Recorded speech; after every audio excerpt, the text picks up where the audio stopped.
ये बहुत बड़ी संख्या, 37% ईवीएम, 6.5 लाख से ज्यादा ईवीएम मशीनें, वो वीवीपैट मशीनें खराब हैं और चुनाव करा रहे हैं आप। 99% जनता इस देश की नहीं जानती कि ईवीएम कैसे काम करता, फिर भी ईवीएम से चुनाव हो रहा है। देश के प्रधानमंत्री ने दूसरी बार शपथ ली, हमने उसी दिन से आंदोलन शुरू किया। जिस ईवीएम में वोटें पड़ी वो तो हमने जमा ही नहीं करी, जमा तो हमने वो करी है जो दूसरी हमें दी गई है। तो सारे अधिकारी तो वही लगाए जा रहे हैं कि जो सरकार की गुलामी करते हैं। सरकार द्वारा कराया गया प्लांट मर्डर नहीं है, हर कोई जानता है, लेकिन लोग कहने से डर रहे हैं। और राष्ट्रीय सुरक्षा का ही यह मामला है जिसमें प्रधानमंत्री कहते हैं बकौल सत्यपाल मलिक कि सत्यपाल मलिक तुम चुप रहो।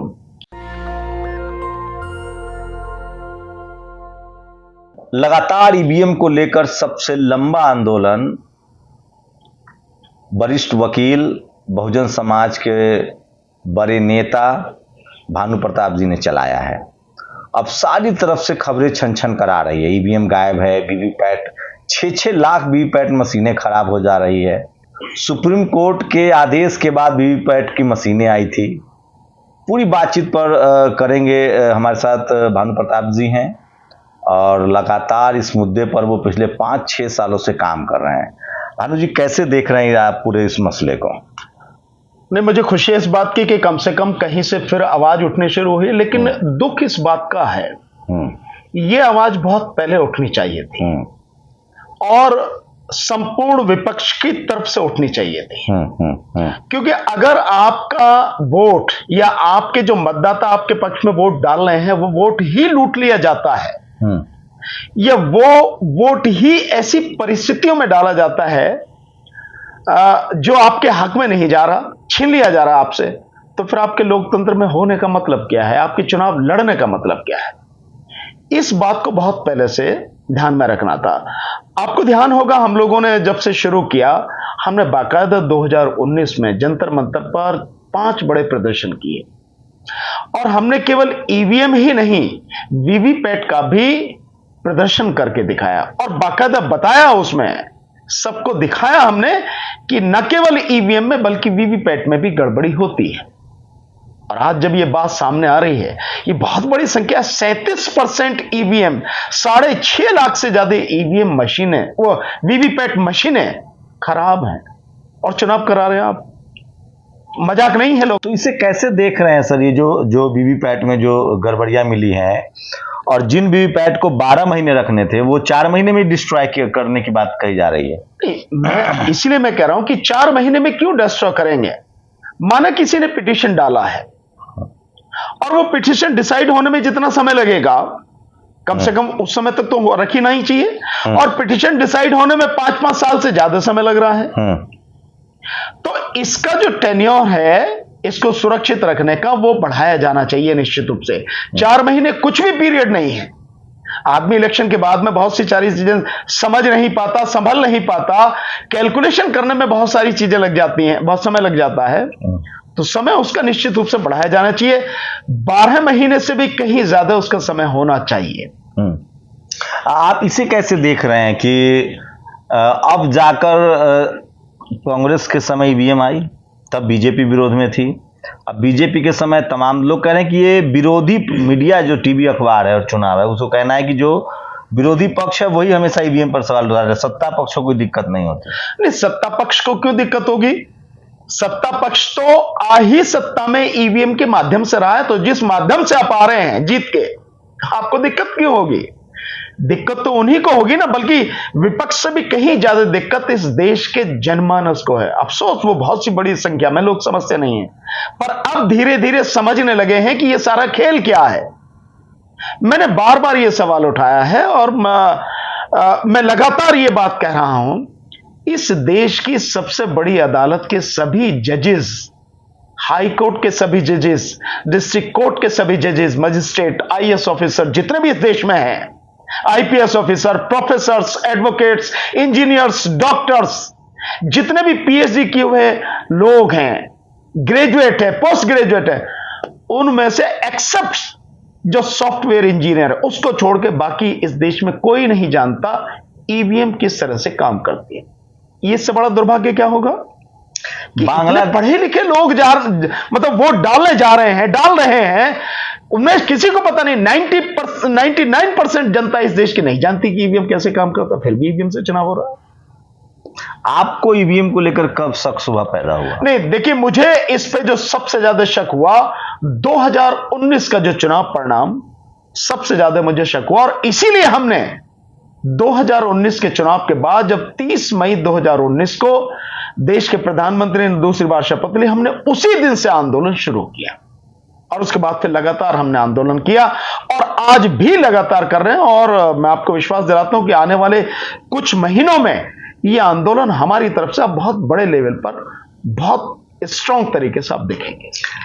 बांग्लादेश ने बंद करने का फैसला किया है, बधाई बांग्लादेश को।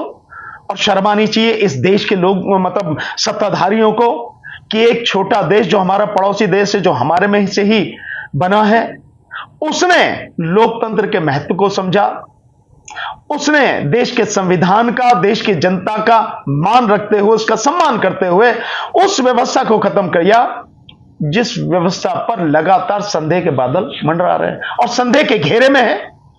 उस व्यवस्था को खत्म किया। तो अगर देश में भी, भारत में भी इस ईवीएम को जारी रखा जाएगा तो आप समझिए कि दिन दहाड़े देश के लोकतंत्र का कत्ल किया जा रहा है, उसकी हत्या की जा रही है, देश के संविधान को खत्म किया जा रहा है।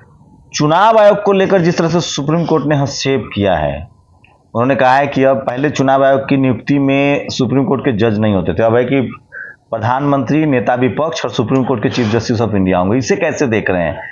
ये एक अच्छा कदम है सुप्रीम कोर्ट का, निसंदेह, इसमें कोई शक नहीं है। लेकिन केवल इसी से काम नहीं चलेगा। अगर आप देखें शंभू जी, तो आपने ये तो व्यवस्था बना दी कि जो चीफ जस्टिस, जो मुख्य चुनाव आयुक्त होंगे और जो चुनाव आयुक्त होंगे वो किस तरह से नियुक्त होंगे, कौन कौन होगा। लेकिन जो वर्तमान में चुनाव आयुक्त हैं, क्या इनको चेंज किया?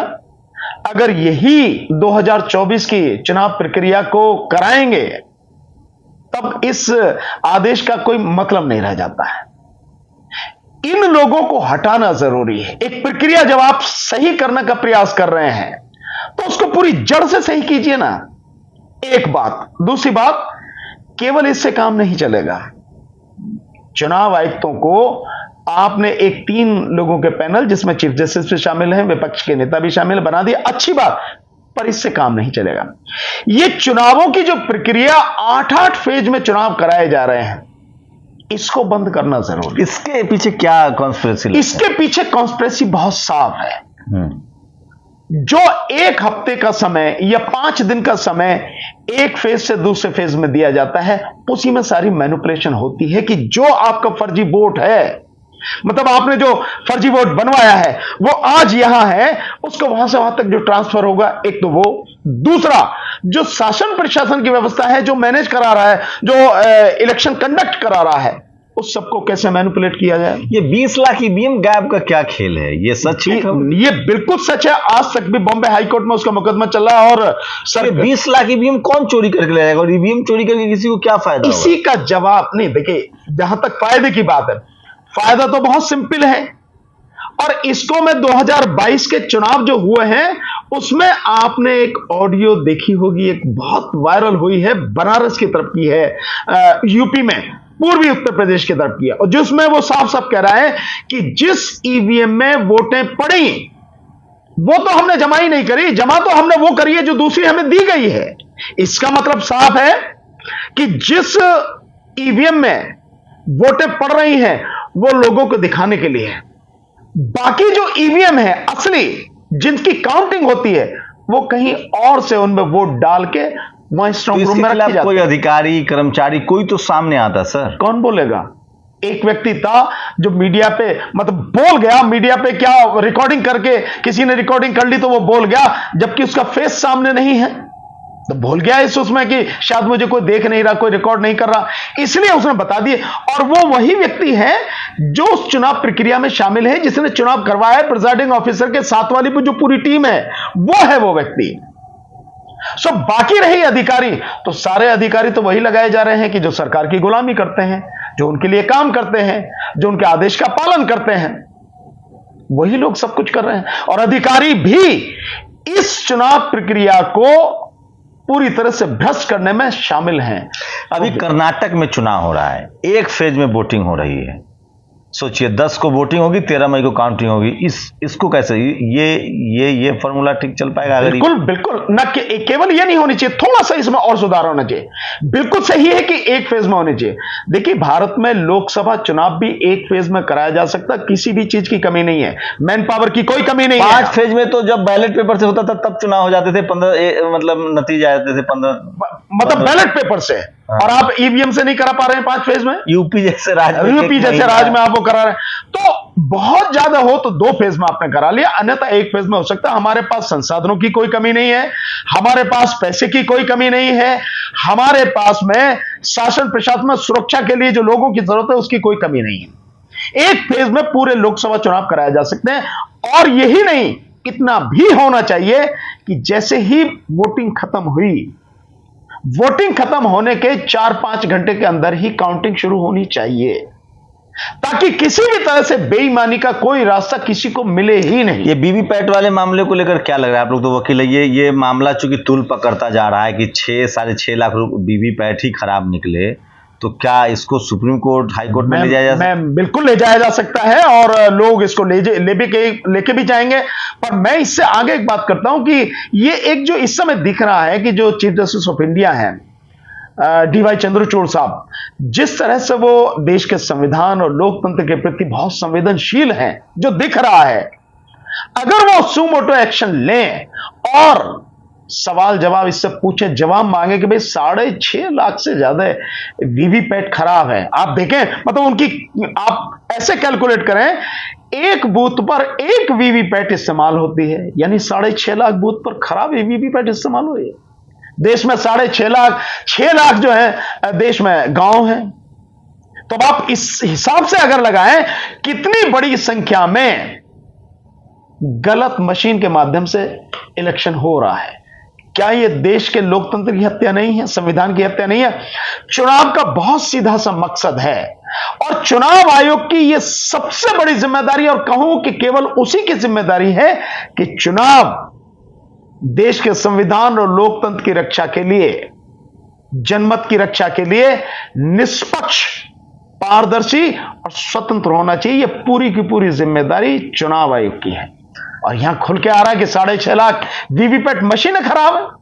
अतीक अहमद को लेकर क्या कहेंगे? जिस तरह से पूरा मामला हुआ है, लोग कह रहे हैं, 2 पक्ष है, कह रहे हैं कि वो खुद क्रिमिनल थे, उनको दोषी हो गया था, दूसरा में जिस तरह से उनको गोली, उनकी हत्या की गई। देखिए वो क्रिमिनल थे, अपराधी थे, जो भी थे, ये सारा मसला इसे डिसाइड कौन करेगा, उसका फैसला कौन करेगा? इस देश में उसके लिए संविधान है, कानूनी व्यवस्था है।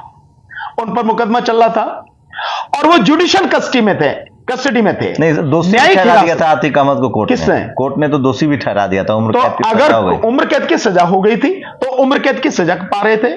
सो न्यायिक प्रक्रिया के तहत ही होगा ना सब कुछ। ये कोई भी आके अपने हाथ में हथियार उठाएगा और न्याय करेगा। टीवी अखबार तो कह रहा है अच्छा हुआ हो, तो टीवी अखबार तो मैं समझता हूं ऐसे टीवी अखबारों को तुरंत तत्काल प्रभाव से बंद कर देना चाहिए और संविधान और कानूनी प्रक्रिया में विश्वास न रखने के प्रति इनके खिलाफ देशद्रोह का मुकदमा दर्ज होना चाहिए। यह राष्ट्रीय सुरक्षा के लिए खतरा है। ऐसे समाचार पत्र इनके खिलाफ एनएसए में सतपाल मलिक को लेकर क्या कहेंगे? सतपाल मलिक साहब से पहले अतीक वाले मामले में जो कह रहा हूं उसको थोड़ा सा मैं आपको बता, सुप्रीम कोर्ट में, हाई कोर्ट में उत्तर प्रदेश पुलिस कहती है इनकी सुरक्षा की जिम्मेदारी हमारी है और 20 अत्याधुनिक हथियारों से लैस पुलिस वालों के बीच में बाहर से आके मार दिया जाता है। क्या ये सरकार द्वारा कराया गया प्लांट मर्डर नहीं है? हर कोई जानता है, लेकिन लोग कहने से डर रहे हैं। सब कुछ सरकार द्वारा कराया गया है, सब कुछ। जहां तक सतपाल मलिक साहब वाली बात है, मैं समझता हूं यह बहुत ही गंभीर मुद्दा है। राष्ट्रीय सुरक्षा का नाम लेकर, नेशनल सिक्योरिटी के नाम पर लेकर इवन सुप्रीम कोर्ट तक में भी एफिडेविट देने से मना कर दिया। पेगासस का मामला हम सब लोग भूले नहीं होंगे।